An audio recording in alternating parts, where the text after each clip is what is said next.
우리는 교과서 속에서 정조대왕이라는 이름을 쉽게 만날 수 있지만 그 속에 숨겨진 갈등과 고독, 또 고통과 희망은 쉽게 드러나지 않습니다.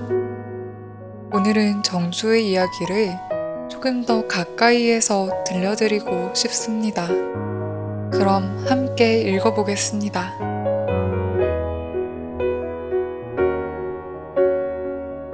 왕의 탄생. 정조는 1752년 9월 22일 창경궁 경춘전에서 태어났습니다. 사도세자와 해경궁 홍씨 사이에서 태어난 둘째 아들이었죠. 이름은 산, 자는 형은이었습니다. 그런데 이 아이의 탄생은 단순한 왕자의 출생이 아니었습니다. 그의 어머니는 출산 전날 밤, 용의 여의주를 안고 침상으로 들어오는 꿈을 꾸었고 이를 그림으로 남겨 벽에 걸어두었습니다. 그리고 바로 그 다음 날, 큰 비와 내성이 몰아치고 구름 사이로 수십 마리의 용이 하늘로 꿈틀거리며 올라가는 듯한 광경이 보였다고 합니다. 이 이야기를 들으면 어떤 생각이 드시나요? 사람들은 하늘이 보낸 아이가 태어났다고 여겼겠죠. 이 무렵 영조는 상심에 빠져 있었습니다. 바로 그 해 봄, 첫 손자인 의소세손을 잃었기 때문이죠. 그런데 막 태어난 이 손자 정조의 얼굴을 보고는 내가 젊었을 때 모습과 꼭 닮았다며 크게 기뻐했습니다. 그리고 바로 그날 원손이라 칭하고 왕위 계승자로 명명했죠. 단지 애정 때문이었을까요? 아니면 왕실의 미래를 새롭게 그려보려는 영조의 의도도 있었을까요? 정조는 정말 유별난 아이였습니다. 정조실록에 따르면 100일도 되지 않아 일어섰고 1년도 못 되어 걸었으며 말도 배우기 전에 문자를 보면 금방 좋아했다고 합니다. 단순히 글자만 좋아하는 게 아니었습니다. 효자도 성적도 같은 감개의 그림을 즐겨보았고 공자처럼 재물을 차려놓고 노는 것을 좋아했다고 하죠. 흔히 말하는 왕이 될 아이라는 예감, 실제로도 그랬던 걸까요?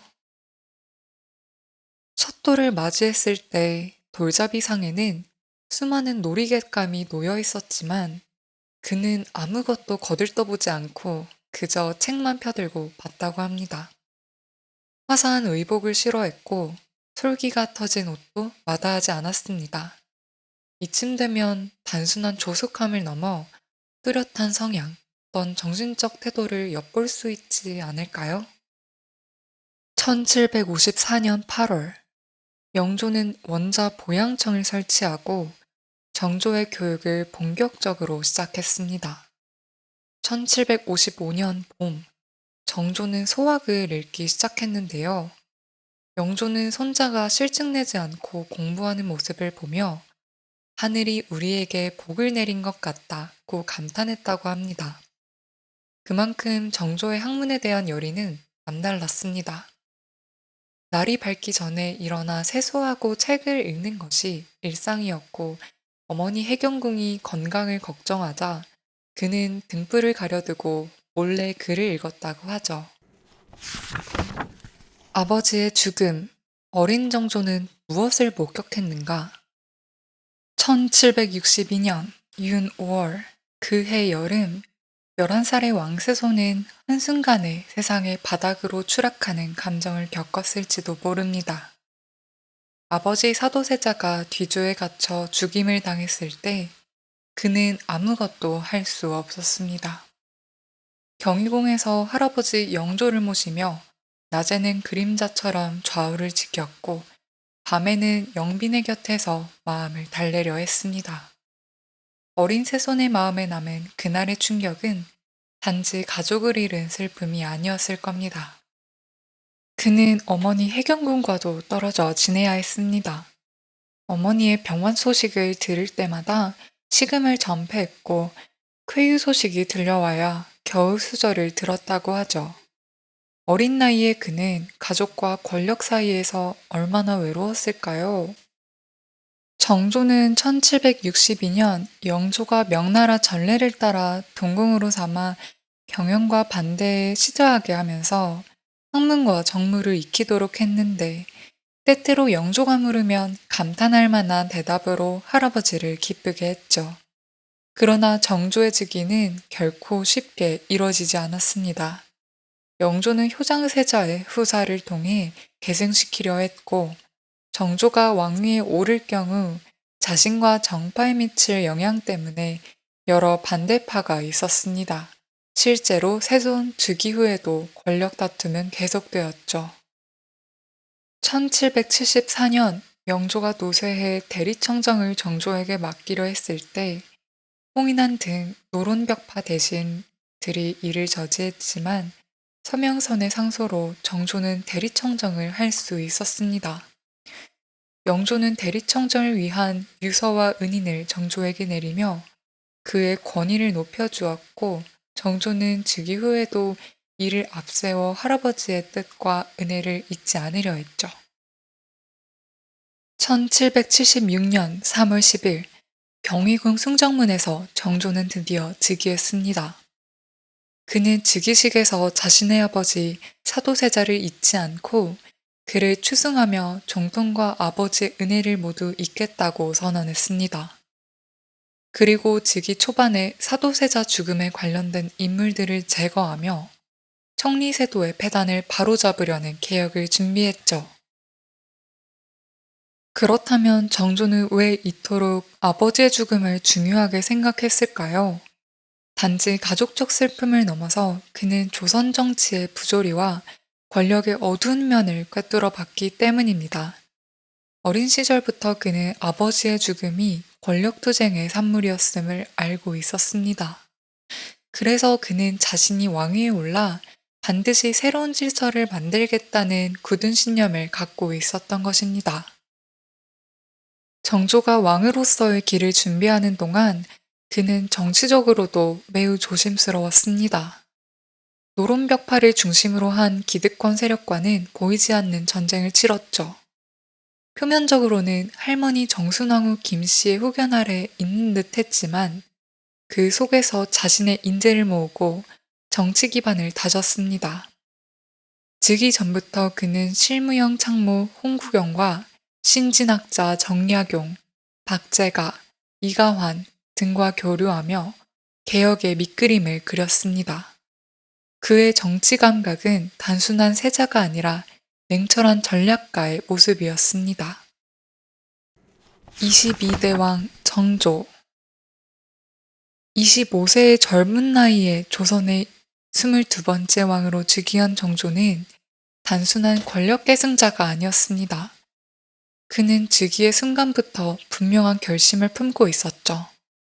그 결심은 조선의 정치 구조를 새롭게 재편하고 왕권의 실질적인 회복을 이루며 개혁을 통해 새로운 국가 질서를 세우겠다는 의지였습니다. 즉위교서에서 정조는 이렇게 말했습니다. 예로부터 임금의 도는 하늘을 본받고 신하의 도는 백성을 편안케 하는 데 있다. 이 말 속에 담긴 의미는 단순히 왕이 되었다는 선언을 넘어 자신이 직접 정치의 중심에 서서 통치하겠다는 확고한 철학이었습니다. 당시 조선은 외척과 대신들이 권력을 장악하고 군주는 그저 상징적인 존재에 머무르는 경우가 많았죠. 그러나 정조는 그 틀을 과감히 깨뜨리려 했습니다. 정조가 즉위 직후 내놓은 정책 방향은 그의 개혁 의지를 잘 보여줍니다. 먼저 그는 탕평책을 더욱 적극적으로 실행하겠다고 선언했죠.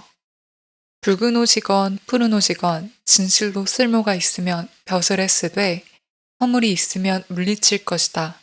라는 그의 말은 당파와 관계없이 능력과 공정성을 기준으로 인재를 등용하겠다는 결심을 담고 있었습니다.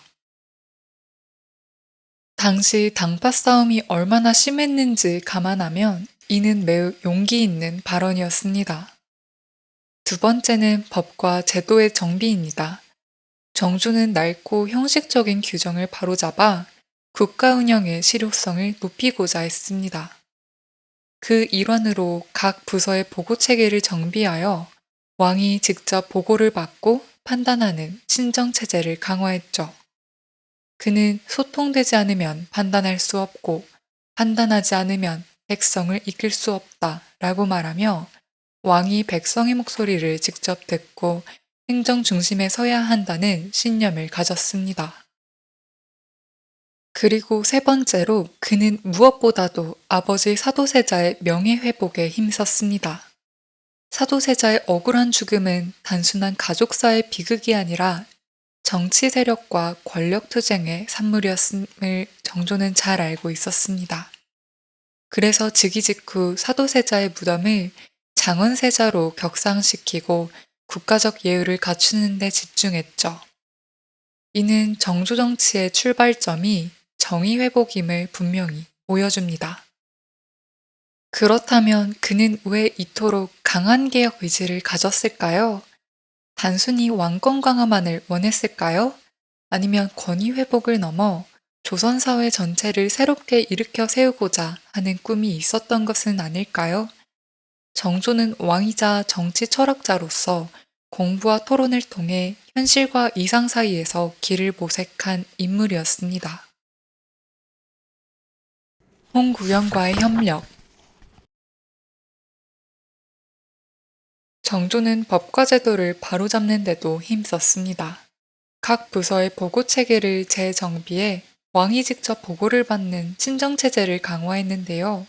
소통되지 않으면 판단할 수 없고 판단하지 않으면 백성을 이끌 수 없다고 하며 직접 백성의 목소리를 듣고자 했던 그의 자세가 엿보입니다. 왕이 권위만 내세우는 게 아니라 책임을 다하려 했다는 뜻이죠. 특히 사도세자에 대한 명예회복은 정초정치의 출발점이었습니다. 아버지의 억울한 죽음은 단순한 가정사가 아니라 당시 권력 싸움의 한복판에서 벌어진 비극이었기에 이를 바로잡으려는 그의 결심은 곧 왕권 회복과 정의 실현에 대한 신념이었습니다. 사도세자의 무덤을 장원세자로 격상하고 국가적 예우를 갖춘 것은 그 신념의 상징이었겠죠. 이렇게 정조의 즉위는 과거를 답습하는 것이 아니라 전면적인 변화의 출발선이었습니다. 왕권을 강화하고 정의를 회복하며 백성과 소통하는 정치, 능력과 공정을 중시하는 탕평책 실현, 그리고 법과 제도의 개혁, 이 모든 것은 새로운 나라를 향한 그의 강력한 의지였죠. 규장각 설치. 정조는 영조 때부터 이어진 탕평책과는 조금 다른 접근법을 택했습니다.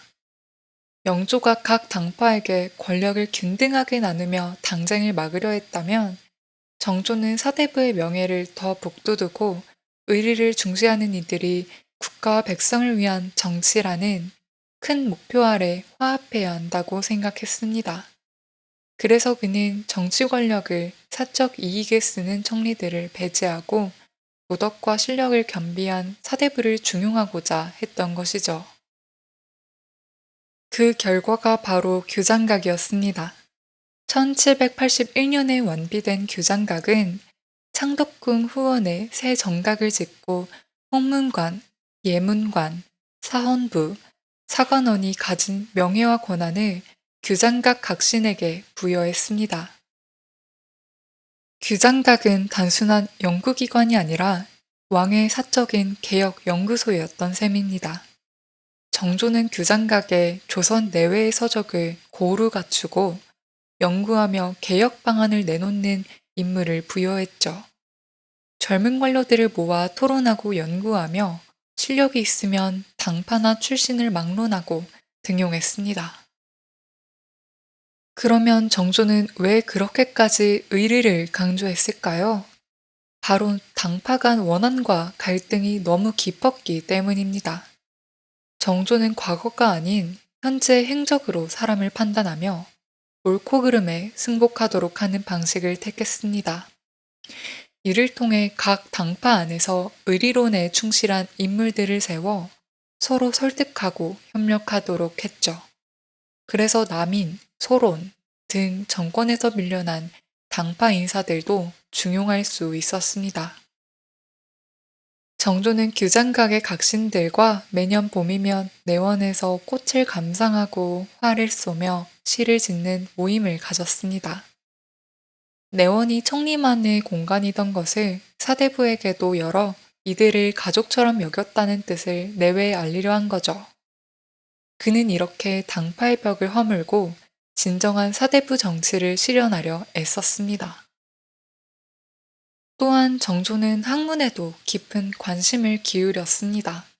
북학과 서학 같은 새로운 학문을 받아들이면서도 주자성리학의 근본 질서를 지키려 했죠. 이 과정에서 정약용, 이가완 같은 서학에 관심 많은 인사들을 중용하며 새로운 조선을 꿈꾸었습니다. 물론 서학에 대해 강경한 처벌을 요구하는 목소리도 있었지만 정조는 회유하고 가르쳐 고치게 할 수 있다며 모호박을 쳐주었습니다.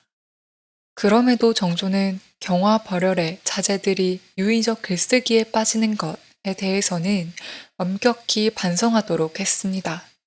이른바 문체반정으로 불리는 문학 활동의 규제를 통해 진정한 사대부로서의 책무를 강조했죠. 정조는 또한 지방 선비들의 사기도 높이고자 특별시험을 통해 지방의 인재를 발탁하고 서울, 잠류들에게도 기회를 열어주려 했습니다. 이덕무, 유득공, 박재가 같은 인물들이 그 결과였습니다. 그의 이러한 노력은 자신이 만년에 쓴 만천명월 주인 옹자서에 잘 드러납니다. 정조는 군주가 의리의 중심을 잡고 옳고 그름의 분명한 기준을 가지고 백성들의 장점을 잘 써야 한다고 했습니다. 즉, 왕도 정치를 실현하려는 굳은 의지였죠. 그렇다면 정조가 이렇게 규장각을 통해 펼친 개혁과 학문, 그리고 당파 화합은 결국 어떤 결과를 낳았을까요? 그것은 조선 정치의 판도를 바꾸는 지식 권력의 탄생이었고, 그 권력이야말로 정조가 꿈꾸던 새로운 조선의 근간이 되었습니다. 정조의 경제개혁, 백성을 위한 현실 정치. 어느 날 한양 종로 한복판에서 작은 소동이 벌어졌다고 하는데요. 그 이유가 무엇이었을까요? 당시 조선에는 시전상인이라는 나라의 물품을 대는 상인들이 있었고, 그 중에서도 비단, 명주, 무명, 모시, 종이, 어물 등 6가지 중요한 물품을 취급하는 유기전 상인들이 있었습니다. 이들은 한양도성 안에서 독점적으로 장사를 할 수 있었고, 이 권한을 금난정권이라 불렀습니다. 그럼 왜 금난정권을 인정했을까요? 바로 시장을 안정시키고 세금을 효율적으로 걷기 위한 이유였겠죠. 하지만 백성들의 입장에서는 어떠했을까요? 한 번만 봐주세요. 여기서 장사하지 못하면 가족이 굶어요. 라는 절박한 목소리도 있었지만 관리들은 시전 상인들의 권리를 지키기 위해 단호히 거절했습니다. 결국 금난정권은 몇몇 시전 상인들의 이익을 보호하는 도구가 되었고 다른 백성들의 자유로운 장사를 막았습니다. 정조는 이런 현실을 그냥 두지 않았습니다. 그는 몰래 신하들을 시장에 보내 백성들의 목소리를 직접 들었지요. 한 냥짜리 물건을 단냥히 팔고 가짜 물건을 진따라 속이고 있다는 백성들의 불만에 정조는 마음 아파했습니다. 그는 백성들이 장사를 하지 못하면 더 가난해질 것이라며 결단을 내렸습니다. 유기전을 제외한 금난정권을 없애고 누구나 자유롭게 장사할 수 있도록 한 것이죠. 이로써 시전 상인들의 독점은 깨졌고 시장은 활기를 되찾았습니다.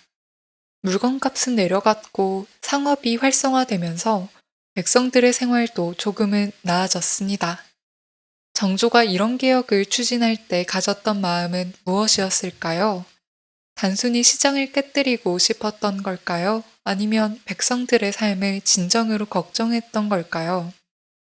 또한 정조는 경제개혁의 일환으로 공납제도 개편과 대동법 활성화를 추진했는데요.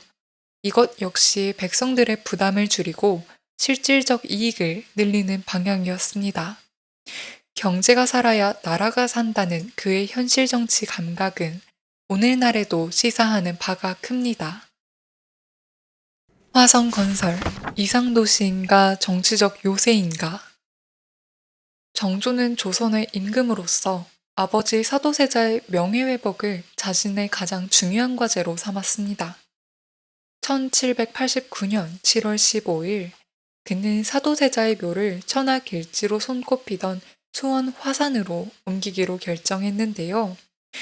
이 화산은 원래 효종이 묻힐 예정이던 장소였지만 당시 남인과 서인의 정치적 대립 때문에 결국 사용되지 못했던 곳이었습니다. 정조는 왜 이곳을 선택했을까요? 단순히 좋은 묘자리였기 때문일까요? 수원 화산에 묘를 옮긴 정조는 그 일대를 단순한 묘역으로 두지 않고 수원 도호부 관아와 읍지를 팔달산 동쪽으로 옮겨 새로운 도시, 즉 혁신적인 개혁의 현장으로 만들려 했습니다. 팔달산 일대는 충청, 전라, 경상, 삼남 지방에서 한양으로 올라가는 교통의 요지였습니다. 그만큼 대도회가 이루어지는 중심지였고 정조는 바로 이 점을 이용해 수원 신읍지를 자신의 개혁 구상의 중심지로 삼은 겁니다. 정조는 이곳에서 최초로 자유상업 제도를 실시했습니다. 농업 활성화를 위해 만석고와 충만제 같은 저수지들을 만들었고 둔전이라는 구경농장도 설치했죠. 토지가 없어 농사짓기 어려운 백성들에게 농지를 제공하고 스스로 일할 수 있는 기회를 준 겁니다. 이러한 정책들은 단지 농업 진흥을 넘어 사회 안정과 백성의 삶의 질 향상이라는 큰 목표와 연결되어 있었습니다.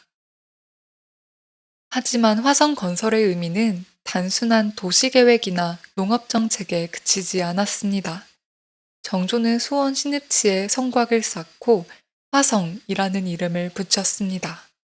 그리고 자신의 친위 군영인 장용영 외영을 이곳에 주둔시켰죠. 군사적 요새로서의 기능도 분명히 염두에 둔 결정입니다.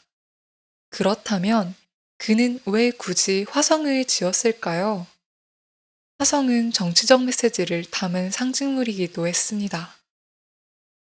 사도세자의 묘를 옮기고 그 주변에 새로운 도시와 요새를 구축한 것은 단지 아버지의 명예를 회복하는 차원을 넘어 자신이 왕권을 확고히 하겠다는 의지의 표현이었습니다. 정조는 아버지의 비극적인 죽음을 극복하고 새로운 시대를 열기 위해 노력한 왕이었죠. 그는 왕권의 정통성을 천하길지라는 땅과 화려한 도시 건설로 재확인하고 싶었던 겁니다. 정조의 인재 등용술, 신하를 만든 왕의 기준은 무엇이었나? 정조는 신하를 만든 왕으로 불릴 만큼 인재 등용에 각별한 신경을 썼습니다. 그는 능력 중심의 인사를 통해 국정을 운영하며 공정한 평가와 학문, 실용을 중시하는 인재 발굴에 힘썼습니다. 왜 그랬을까요? 아버지 사도세자의 비극과 왕권 약화를 딛고 자신만의 확고한 왕권을 세우기 위해서는 뛰어난 인재들이 필요했기 때문입니다. 대표적인 인재가 바로 정약용이었죠. 정약용은 저명한 학자이자 실학자로 정조의 개혁 정책에 큰 도움을 주었습니다. 정조는 그를 규장각 검사로 임명하며 뛰어난 학문과 실용적 아이디어를 높이 평가했습니다. 정약용은 여유당전서, 경세유표 같은 저술을 통해 실학사상을 정립했고 기술혁신과 행정법제 개혁을 통해 사회 문제를 해결하려 노력했죠. 그만큼 정조는 실용적 학문과 혁신에 대해 열린 마음을 가졌던 겁니다. 또 다른 인재, 박제가도 빼놓을 수 없습니다. 그는 실학자이자 문학가로서 상업과 농업 문제에 현실적이고 혁신적인 해법을 제시했습니다. 한민족론을 통해 경제개혁에 관한 여러 정책을 정조에게 제안했는데요. 이는 정조가 단순히 학문만을 중시한 게 아니라 실질적인 경제정책까지 같이 고민했다는 뜻이기도 합니다. 군사와 행정 분야에서는 이가완이 중요한 역할을 했습니다. 그는 군사적 능력과 행정적 재능으로 정조의 신임을 받았는데요. 군제개혁과 국방 효율성 강화에 크게 기여했습니다.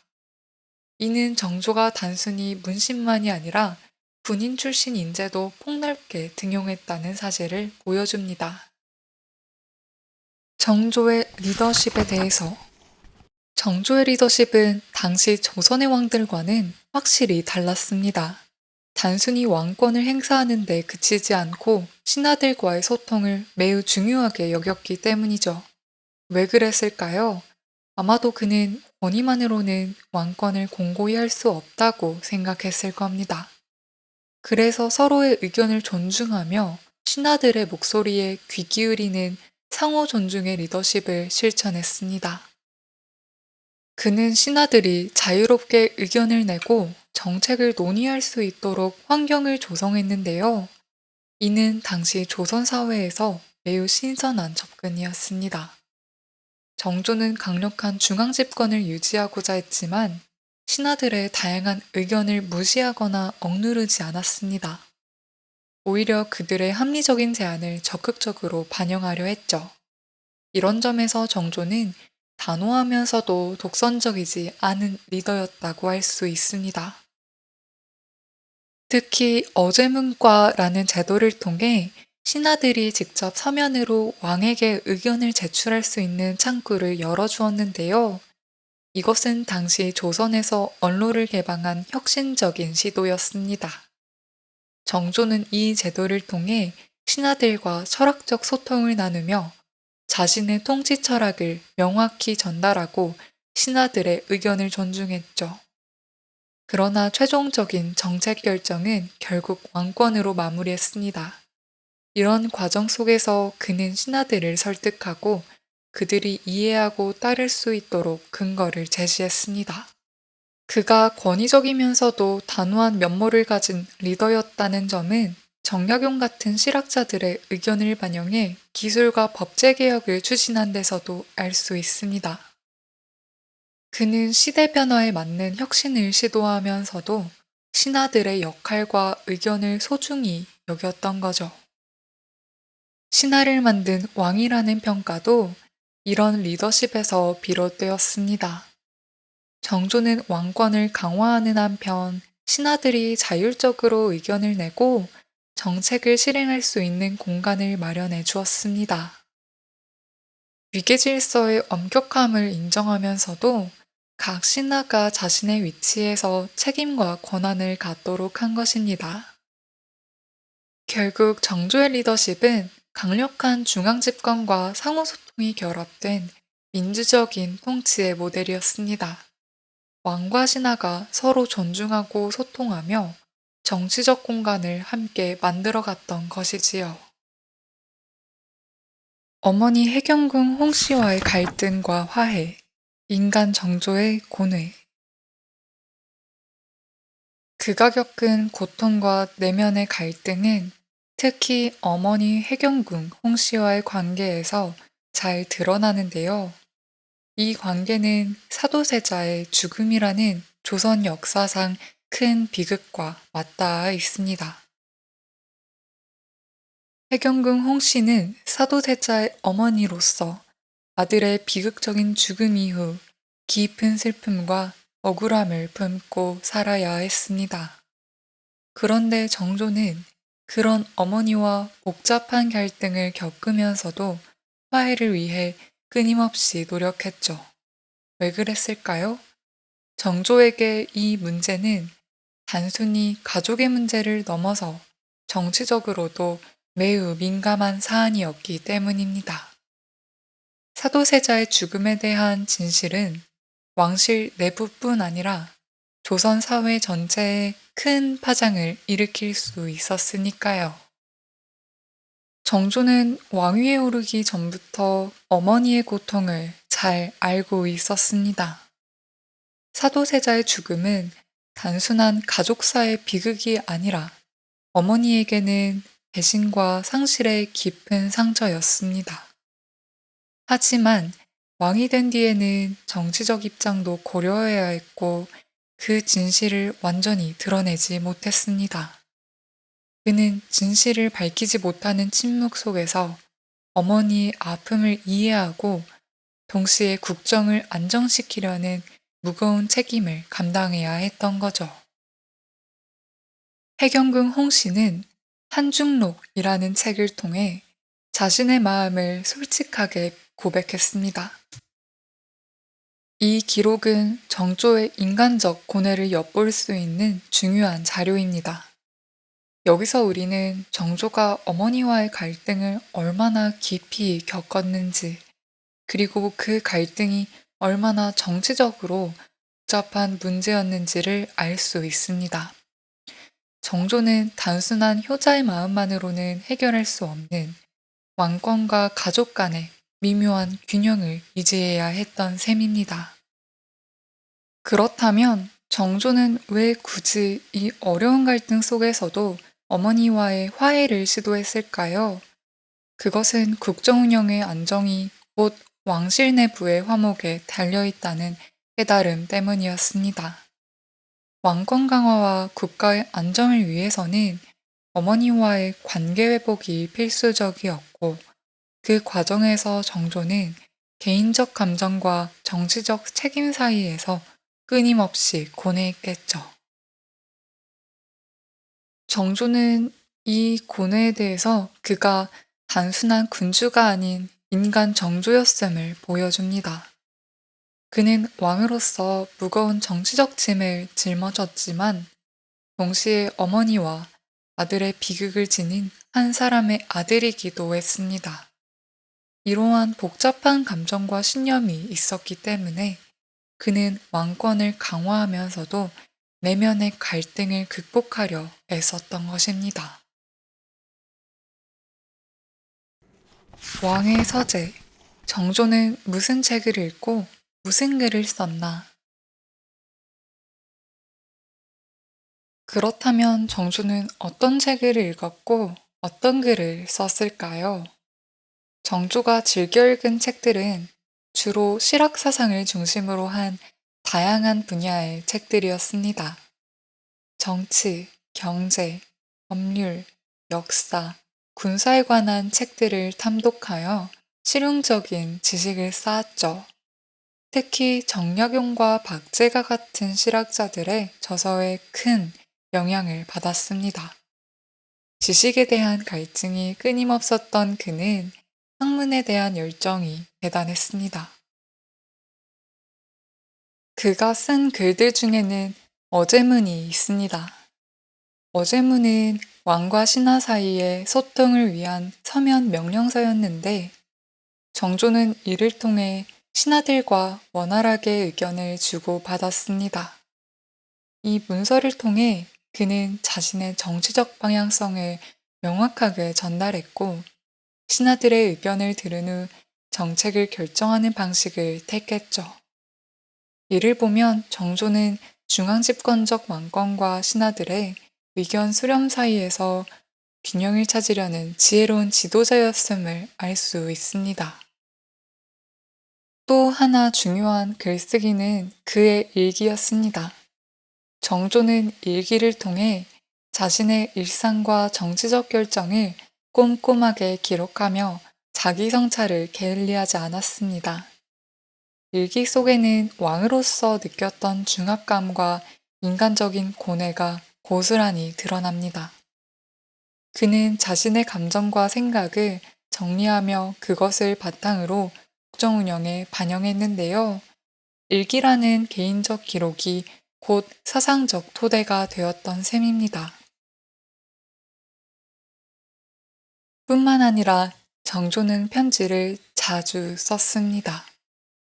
편지는 정치적, 외교적 의사소통 수단이자 개인적인 마음씀도 담긴 매개체였죠. 그의 편지에서는 정치인으로서의 면모뿐 아니라 인간적인 따뜻함도 느낄 수 있었습니다. 이렇게 정조는 글쓰기를 통해 자신의 사상과 정책을 전달하는 한편 신하들과의 소통에도 공을 들였습니다. 정조가 남긴 가장 대표적인 저술 중 하나는 경세유표입니다. 이 책은 그가 국정운영에 대해 갖고 있던 철학적 기초와 개혁적 비전을 담고 있죠. 정치, 경제, 법률 문제에 대한 실용적인 해결책을 제시하면서 강한 왕권과 개혁적 사상을 동시에 보여줍니다. 정조가 책과 글쓰기를 통해 추구한 것은 단순한 지식 축적이 아니라 국가 발전을 위한 실질적인 변화였습니다. 정조의 종교관, 유교 너머의 신념은 존재했는가? 그는 왕위에 오른 뒤 국가 통치의 이념으로서 유교를 굳건히 세웠는데요. 특히 효와 충 같은 유교적 덕목을 강조하며 왕권을 강화하고 중앙집권적 질서를 유지했습니다. 하지만 정조의 신념은 단지 유교적 가치에만 머문 것이 아니었습니다. 그가 천주교에 대해 보인 태도는 꽤나 복합적이고 개방적이었는데요. 단순히 외래 종교로 배척하지 않고 천주교 교리의 합리적인 면을 이해하려 했다는 점에서 당시 왕으로서는 꽤 진보적이었죠. 18세기 후반 조선에서 천주교가 급속히 퍼질 때 신하들 사이에서는 천주교가 정치적 위협으로 여겨졌습니다. 그러나 정조는 직접적인 박해를 명령하지 않고 오히려 신앙의 자유를 어느 정도 인정하며 유교와 천주교가 충돌하지 않도록 신정한 균형을 시도했습니다. 그렇다면 정조는 왜 이런 복잡한 태도를 취했을까요? 그는 서학, 즉 천주교 철학에 대해 깊은 관심을 가졌고 그 교리가 유교적 가치와 조화를 이룰 수 있는지 고민했습니다. 하지만 왕권을 위협할 위험이 있는 점도 분명히 알고 있었기에 대대적 탄압 대신 합리적 접근을 선택한 것입니다. 또한 정조는 민간 신앙에 대해서도 완전한 배척보다는 일정한 거리감을 두고 관리했습니다. 당시 민간 신앙은 무속과 주술이 섞인 형태로 국가의 질서와 정치 안정을 위협할 수도 있었죠. 그래서 정조는 그런 신앙을 억제하는 방향으로 움직였지만 개인의 신앙 자유를 완전히 제한하지는 않았습니다. 정조의 종교관은 유교를 국가 운영의 중심에 두면서도 천주교와 민간 신앙에 대해 어느 정도 포용적이고 개방적인 자세를 유지한 점에서 매우 현대적인 면모를 드러냅니다. 그는 유교적 질서를 지키면서도 서학과 민간 신앙 간의 균형을 잡으며 자신만의 신념 체계를 만들어갔죠. 정조는 어떻게 죽었고 누가 그를 두려워했는가? 그러나 1800년 6월 28일 정조는 갑작스럽게 세상을 떠났습니다. 그가 너무도 젊은 나이에 떠나면서 노비제도 혁파 같은 뜻깊은 개혁들은 완성되지 못했고 이후 안동 김씨의 세도 정치가 시작되는 아쉬운 시기가 찾아오게 됩니다. 그의 죽음을 두고는 여러 추측이 있었습니다. 갑작스러운 죽음이었기 때문에 독살설도 돌았었는데요. 과연 누가 그를 두려워했을까요? 정조가 강한 왕권을 내세우며 신진 세력과 개혁파를 지원하고 보수 기득권과 세도 세력들을 견제했기에 그들 사이에는 갈등과 긴장이 분명 존재했겠죠. 이런 권력 구조 속에서 그의 죽음이 단순한 자연사의 결과였을까 하는 의문은 오늘날까지도 여전히 남아 있습니다. 정조가 떠난 후 조정에서는 그를 기리기 위해 묘호를 정종이라 올리고 능호는 건릉으로 정했으며 시호로는 문성무열 성인장효라는 화려한 이름을 붙였습니다. 이는 그가 남긴 위대한 업적과 덕망을 높이 평가한 결과였죠.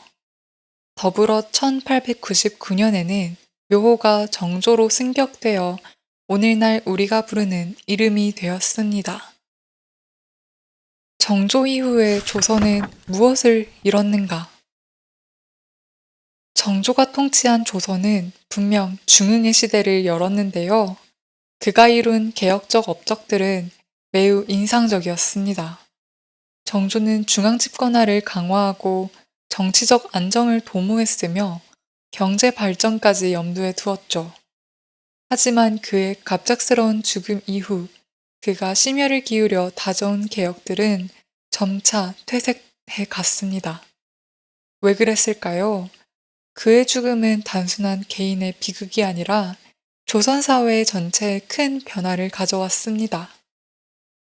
그가 1800년 세상을 떠나고 나서 어린 순조가 즉위하면서 상황은 급변했습니다. 순조 시대가 시작되면서 조선은 세도 정치라는 전혀 다른 국면에 접어들었죠. 이 세도 정치란 왕권이 약화되고 대신들이 권력을 독점하는 체제를 말합니다. 정순왕후와 안동김씨 같은 세도 가문이 권력을 쥐면서 국정은 그들의 사익을 위한 수단으로 전락했습니다. 결과적으로 정조가 구축하려던 중한 집권과 정치적 중립성은 무너졌고 당파 싸움과 부패가 난무했습니다. 경제도 마찬가지였습니다. 정조는 농업개혁과 상공업 진흥으로 경제적 자립을 꿈꿨지만 세도 정치 아래서는 권력자들의 경제적 착취가 심해져 사회 불평등이 심화되었고 농민봉기 같은 사회적 불안도 커졌습니다. 결국 정조의 개혁은 제대로 이어지지 못한 채 퇴보했습니다. 정조는 또한 서학과 민간신앙에 개방적인 태도를 보였지만 세도정치 시기에는 보수적 경향이 강해지면서 오히려 탄압이 심해졌습니다.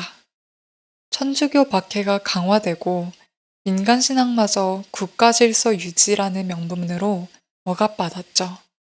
문화와 학문의 발전도 정체되고 정치적 부패가 심화되면서 조선 사회는 위기에 빠졌습니다. 21세기에서 정조를 다시 본다면 그는 누구인가? 정조는 18세기 조선의 왕이었지만 21세기에서 바라볼 때 그는 단순한 과거의 군주가 아닙니다. 그의 리더십은 현대에도 깊은 의미를 던져주죠. 탕평책을 통해 당파 갈등을 넘어 국가를 통합하려 했고 인재 등용에 있어 당파를 초월했는데요. 이것은 오늘날 다양성과 포용을 강조하는 사회에 꼭 필요한 덕목이기도 합니다. 그는 국가 발전을 위해 법제개혁과 경제적 자립을 추구했고 과학과 기술 발전에도 관심을 기울였습니다. 왜 그랬을까요? 정조는 끊임없이 미래를 내다보며 조선이 근대국가로 나아가길 바랐기 때문입니다. 그는 단순히 권력을 행사하는 데 그치지 않고 사회적 합의와 소통을 중시했는데요. 이는 오늘날 리더가 갖춰야 할 중요한 자질입니다. 또한 정조는 유교적 전통에 바탕을 두면서 서학과 같은 새로운 사상에도 열린 마음을 보였습니다. 그가 사회적 다양성을 수용하려 했던 이유는 무엇이었을까요? 아마도 그는 국가와 사회가 안정적으로 발전하려면 다양한 생각이 공존해야 한다고 믿었기 때문일 것입니다. 하지만 정조의 개혁이 완전히 지속되지 못한 것은 당시 정치 구조의 한계와 기득권 세력의 저항 때문이었습니다. 그럼에도 불구하고 21세기에서 본 정조는 전략적 비전과 인간적 면모를 겸비한 리더라고 생각합니다. 그의 꿈은 개인의 야망을 넘어 국가 전체의 복지와 발전을 위한 것이었고, 오늘날에도 리더십과 사회 통합, 그리고 지속 가능한 개혁에 대한 귀중한 교훈을 줍니다. 여러분은 정조가 왜 이렇게 시대를 앞서간 리더였다고 생각하시나요? 그리고 그의 리더십에서 오늘날 우리가 가장 배워야 할 점은 무엇일까요? 정조의 이야기는 단순한 역사적 사실을 넘어 지금 우리 사회가 고민해야 할 리더십과 사회 발전의 방향을 제시해 준다는 점에서 여전히 살아 숨쉬고 있습니다.